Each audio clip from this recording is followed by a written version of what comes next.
Welcome to the MFS Wellness Podcast, a hybrid structure encompassing health, fitness, self-improvement, and entertainment, where no topic is off limits and all opinions are graciously welcomed. Let's get on with the show! And now, here's the host of the show, Mike Sinopoli.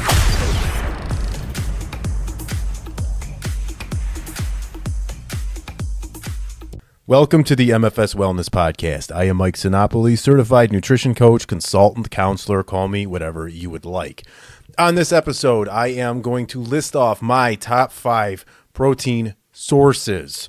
These are going to be my favorites, essentially. There's reasons why. It's a combination of versatility, protein to fat to calorie ratio to carb, all that kind of stuff. And also taste, obviously, is their preference, and what you can do with this food, and why I consider it an elite source of protein. So I'm going to call it my top 5 elite sources. These are not the only 5 you can use. You don't have to agree. You might love something else. I'm actually going to go through some honorable mentions that I still eat that are good protein sources. I just find other ones better. So this might jog some ideas in your head, something that you can start using that maybe you weren't before. Maybe you're using something that isn't ideal for protein that you think is. I'm also going to go through a few sources that people believe or are told that are good protein sources that actually are not. And I'll explain why here in this episode. So to kind of get started, I'm going to actually start there with what is a good protein source and what isn't. So what you really want to look for when you're finding something that would be considered a good protein source, first of all, the calories need to be minimal or moderate at least. And that's going to depend on the amount of protein, because obviously the more protein, the more calories it's going to be in that food source. So you also want to look at the macronutrients, protein, fat, and carbs. Now, typically a good or great source of protein will have the protein as the leading macronutrient. So what I mean by that is that if you are to pick up, let's just say whey protein powder, okay, and you see on there it's about 120 120 calories per scoop, and you're looking at 24 grams of protein. It should be about 5 grams of carbs, 3 grams of fat, something around that. Now, that's a good source of protein because you see that protein count that in grams is astronomically higher than the fat and the carbs. So then that's a pure, cleaner source of protein where you don't have as many other macronutrients in there taking up the calorie count. So that's what you want to look for. With that being said, some types of protein that is, that people call good sources or consider it or think that it has been trained that way, are actually not the best. A few of them that I'm going to go ahead and list off here. And this first one's peanut butter. Some people believe that peanut butter is a good source of protein, and it is not.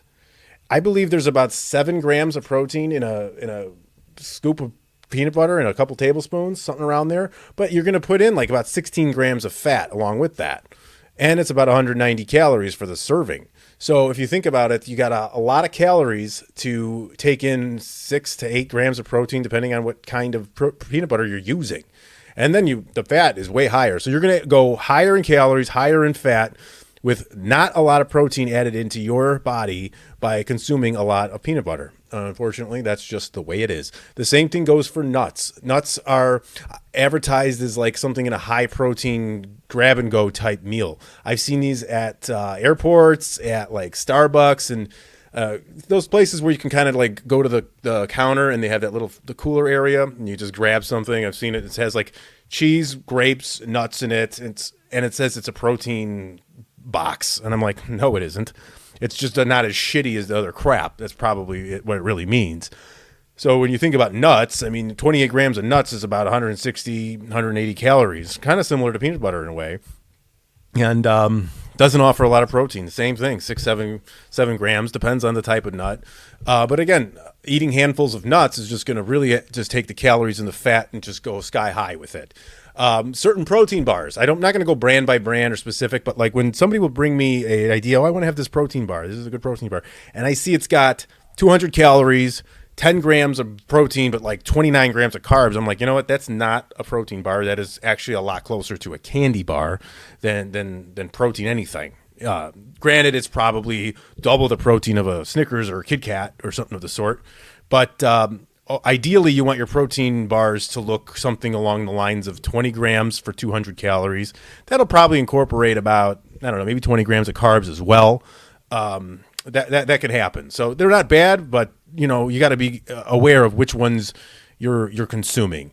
So that's definitely something to look out for when you're looking for your protein bars. Another one is beans. Beans are a good food. Don't get me wrong. They're higher in carbs, and they're going to add carbohydrates more than they are going to add protein. But again, it is a source, but again, not a great source. I wouldn't base my diet upon that. A lot of vegans have to go ahead and combine protein and rice in order to get a complete protein, all 9 essential amino acids. They have to do that. The problem they run into is that they consume too many calories in carbohydrates to try to hit a high protein target. Therefore, they exceed their calorie deficit over maintenance into a surplus by accident and start gaining fat. And then they're confused because they think they're doing the right thing, and all they've been doing is overeating, and especially if they're not tracking.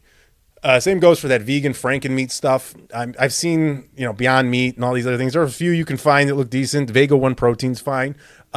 It's a powder more than anything, but the meat I've seen, it's high in sodium, and the Beyond Meat beef has got 20 grams of protein, but still 14 grams of fat per serving, and they just don't necessarily always line up. Some might be better than others. You can get away with it and use it, and that's fine. But again, if you are a vegan and this is the route you want to go, maybe it's a decent option to you still use. I'm not saying don't use these, but just don't count on these as your main sources of protein. And the last one is cheese. Cheese got protein in it here and there, but it's primarily high calorie, high fat, and obviously more saturated than non. So it's not the healthiest fat for you to consume in high amounts, unfortunately. But there is protein in cheese and can be used in small doses, essentially, I believe. All right, so those are some sources that are considered good by some, but really are not. So know about it. Don't mean you have to completely eradicate them from your diet. Just control them, regulate them, know what's in it, know how much to use.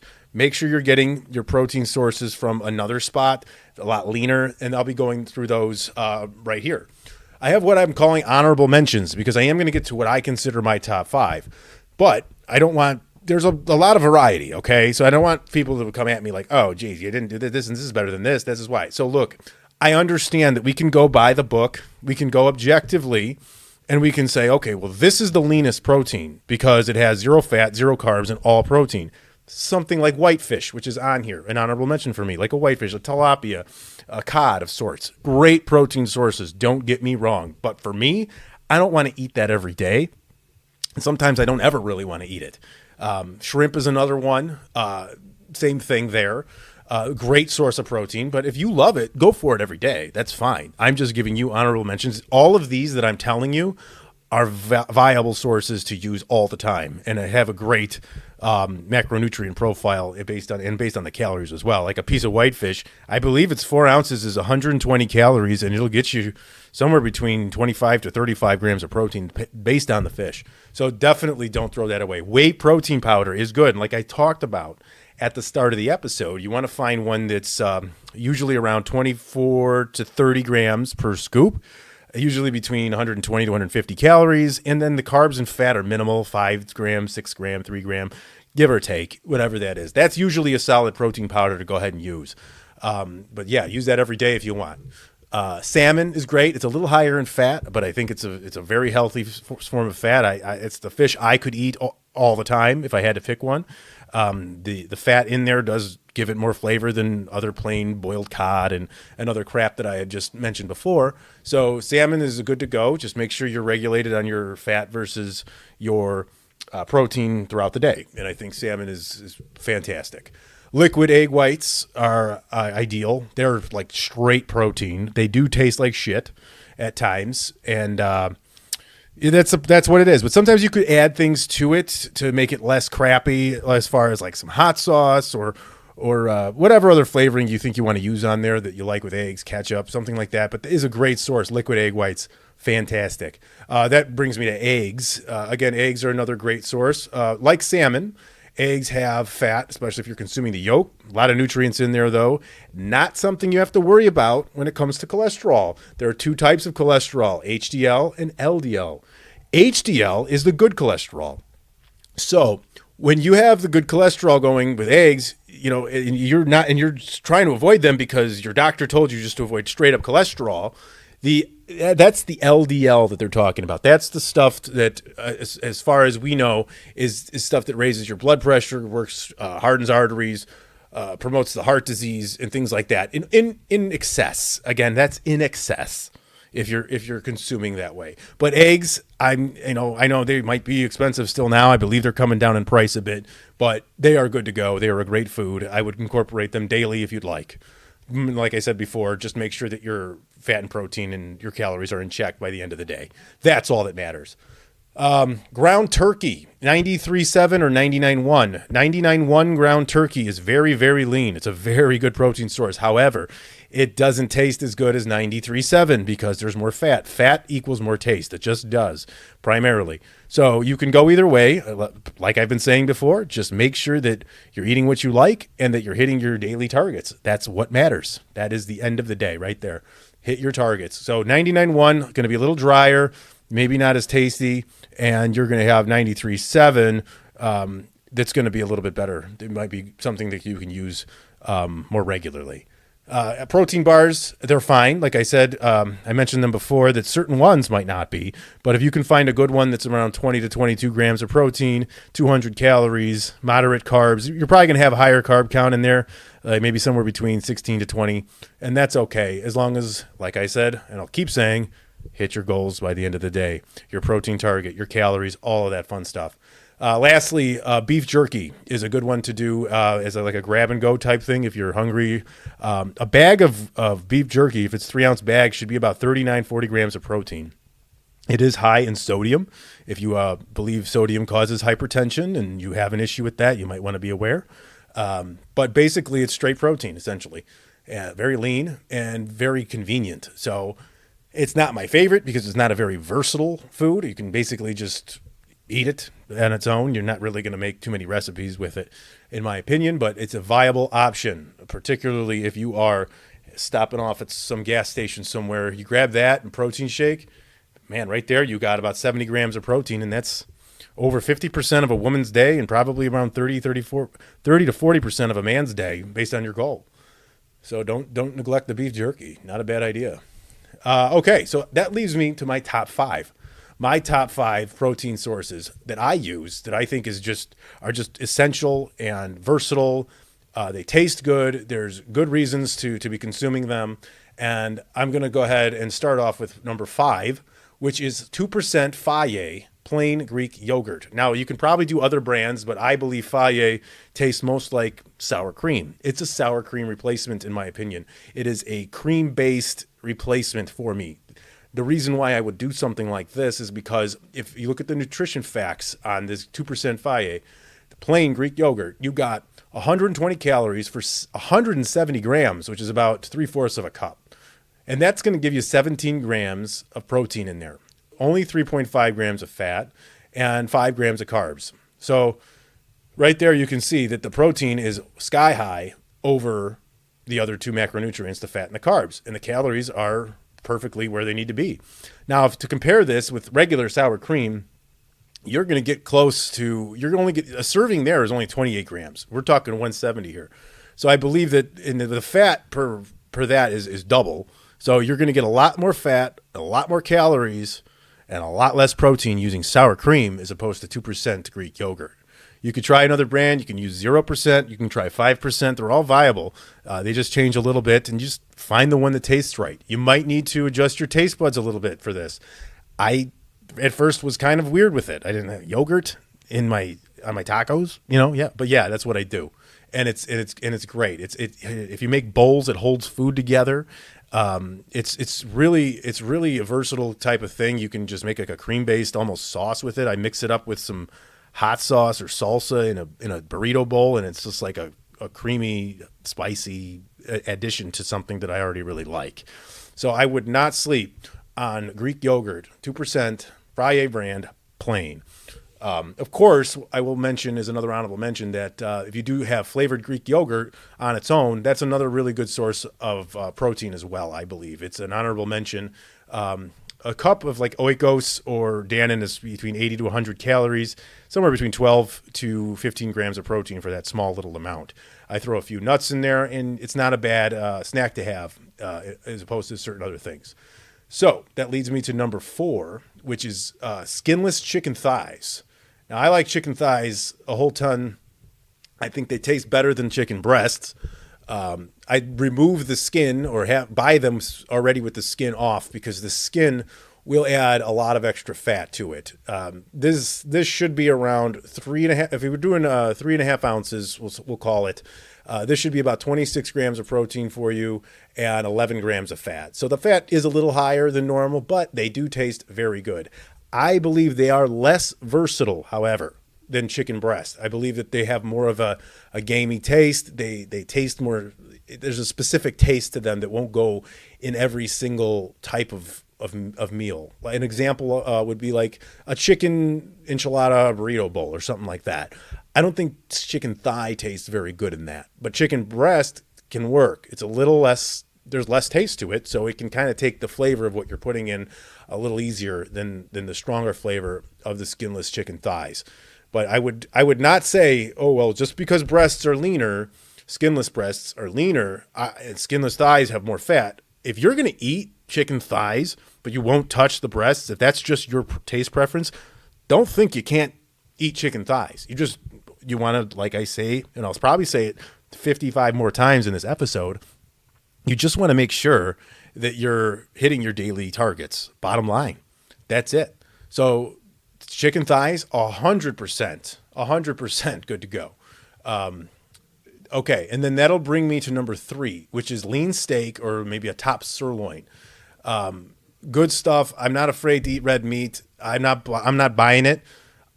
Maybe there's truth that there's too much saturated fat in certain red meats, especially the less lean, the 80-20 ground beefs and the fattier cuts. Maybe that could be true.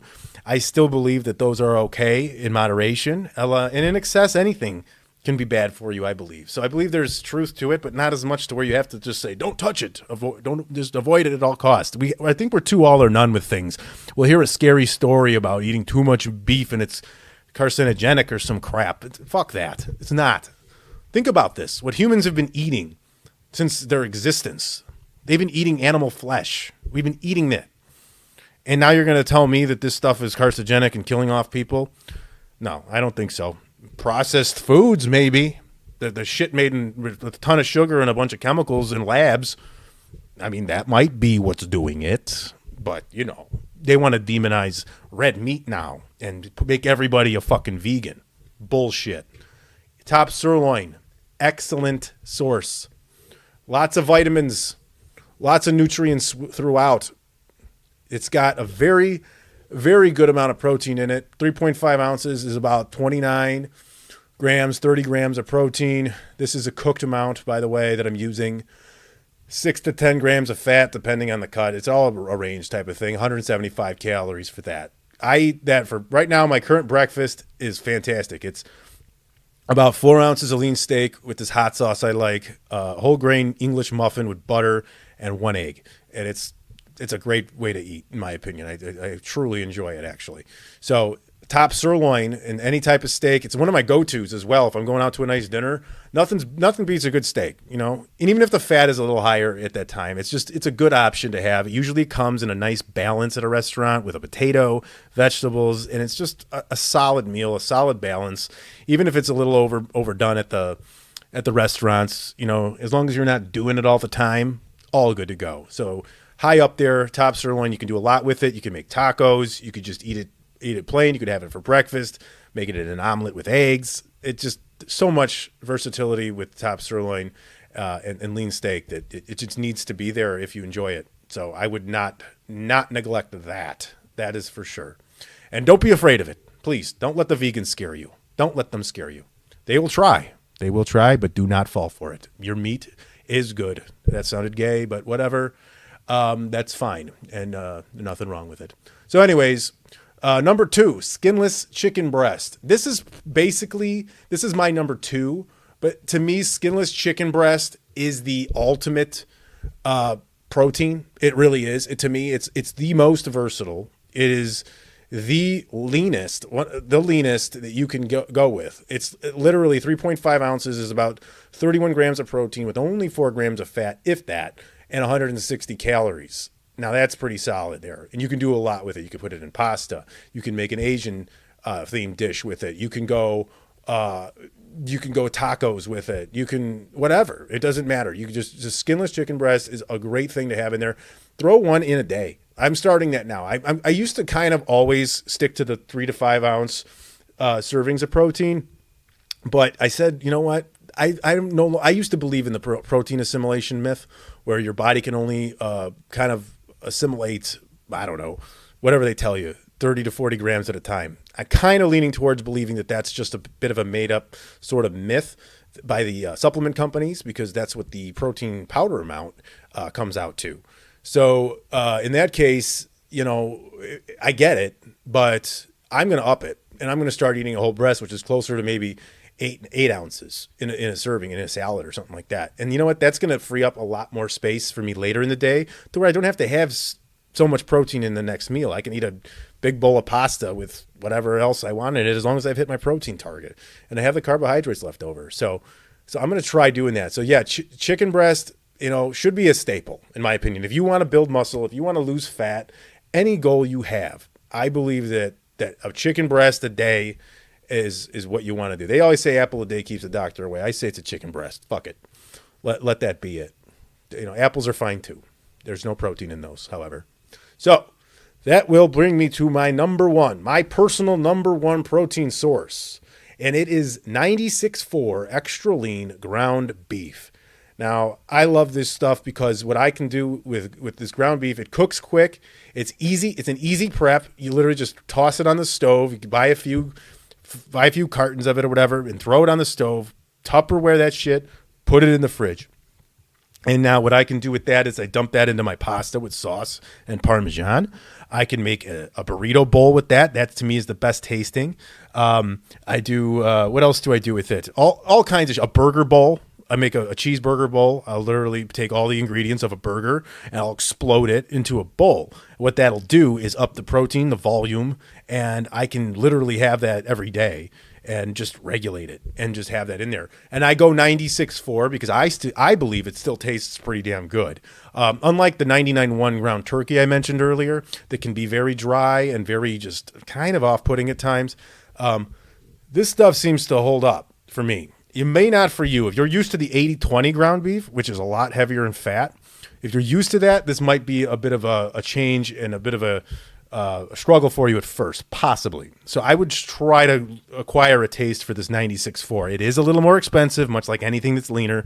It's just the way that they run these kinds of things. They have to do more to it to get the fat out of there, so I understand why that is. But it's worth it to me. It's not much more. So it does do something. You might want to go slowly into it too, because you can also find a 90-10 ground beef, which is very acceptable as well, which is, they don't have 96.4 at the store. The next one I'll search out is basically 90-10 ground beef. I've seen 92.8 and things like that, but I would definitely throw this in every day if I can, because I think it's just delicious. It makes some of my favorite meals, and it's been one of the best sources of protein I've consumed for the last several years. So yeah, that will do it. So to kind of round that out for you, to review, my top 5 are 2% Faye plain Greek yogurt, skinless chicken thighs, top sirloin lean steak, whatever you want to call it, skinless chicken breast, and 96.4 extra lean ground beef. So there you go. If you just took those 5 and made those your go-to protein sources, or a few of them even if you wanted, double them up, it doesn't matter. Whatever you like. Use any sort of combination of that as long as you're hitting your protein target. And your protein target is probably the same for everybody. It's 0.8 to 1 gram per your lean mass body weight. So that's if you were to shed all the fat off you want of your body, and what you're left with is that lean muscle mass and just how you look at your ultimate leanest, anywhere between 0.8 to 1 gram per that weight. most women, from experience, most women will want to consume around, I would say, between 110 to 150 grams a day of protein. That's just what I think has been the standard. Obviously, that can change a little bit depending on what the female's goal is, her size, her weight, her age, activity levels. Everything kind of can dictate it a little bit differently. But that's on average about a good range to kind of stick in if you're female. If you're a male, I believe somewhere between 160 to 200 grams is solid for most men. Whether you're muscle building, whether you're going for fat loss, maintenance, I think it's good for overall health for both men and women to consume that much protein. The FDA, I believe, puts out 54 grams is the recommended amount for men a day. That's way too low. That's enough to sustain life. I get that. I mean, you're probably going to not die if you don't do it, but I don't think it's optimal for your overall health and the best results, whether that be just your physique or your health, basically. So these are the ones that I would go with. I have a ton of recipe ideas, and I love sharing them. Some I made up myself, some that I use from websites, some that I've just come across, maybe recommended from a client before, because this thing goes both ways. And if you want to discuss those, or you need some recipes or ideas of how to incorporate more protein into your diet, that's something that is huge with the nutrition counseling thing, is adding more protein, because the vast majority of people that I work with have a raging protein deficit. They're not eating enough, and it's what's causing them to not hit their goal, frustrates them, and why they think they're healthy, being healthy, and not seeing the results. Typically, that's the start, upping somebody's protein. And calories come next, and then that's where you just kind of got to thread that, eat enough food. They're either under eating or overeating, and you just got to kind of put it all together. And when you have your calories, and you know where your calories are, and you know your protein target, if you focus on those two, you will hit your goal, because the carbs and the fat, if you just split those down the middle and put those however you want, or go by your preference, maybe you're more of a fat eater, maybe you're more of a carb eater, just as long as you have some fat in your diet and you have some carbs in your diet, you're fine. You're going to be all right. And that will by default help you hit your goal, because you won't really have to moderate the fat and the carbs as much for most people. So to discuss this, I'm on social media, Instagram, Facebook, LinkedIn, and Twitter at MFS Wellness. You can drop me an email, mike@mfswellness.com. So whether it be questions about honestly anything, meal ideas, protein sources, something about you, whatever you need to know, I'm always happy to discuss. If you do want to work with me, I always like to do a phone call first. That's a non-sales call. That's just what some people call a informational call, a call for clarity, discovery call, I've seen them called, just to learn more about yourself, understand the process of how it's going to go about, where you've been. That's what we talk about. No sales push, no bullshit, no crap, no lies. It's just straight up, that's what we're going to do. This is forever. It's not a short-term fad diet. Just get your shit together. Everything is a viable option to eat. Find your top 5. You don't have to use my top 5. We'll find yours. I'm just not going to tell people what to do because I do it. That's a recipe for failure. You do you, and I'll help you figure you out. And that's what I like to do. So enough of that. I want to thank everyone who listens out there. A few people that I know have listened. My buddy Mike Priest, I want to call him out. He listens to every episode. My cousin Joe Skiba has listened to every episode. Megan Burke, who's been on the show. Tamara Van Leeuwen, she's been on the show. I know you guys are all listening. If I forgot anybody, I really appreciate it. That you've listened to all my episodes, catching up on them, telling me how much you enjoy it. It means the world to me. So thank you all. And again, if I missed you and didn't give you a shout out, I'm sorry. I'm doing this. I'm off of a whim. I did not write this down. So just call me out and give me some shit on over on the internet, and we'll call you out of the next one. So I do appreciate everybody that listens, all the feedback. And until I come back with another episode, thank you 1,000 times, and we will talk to you then.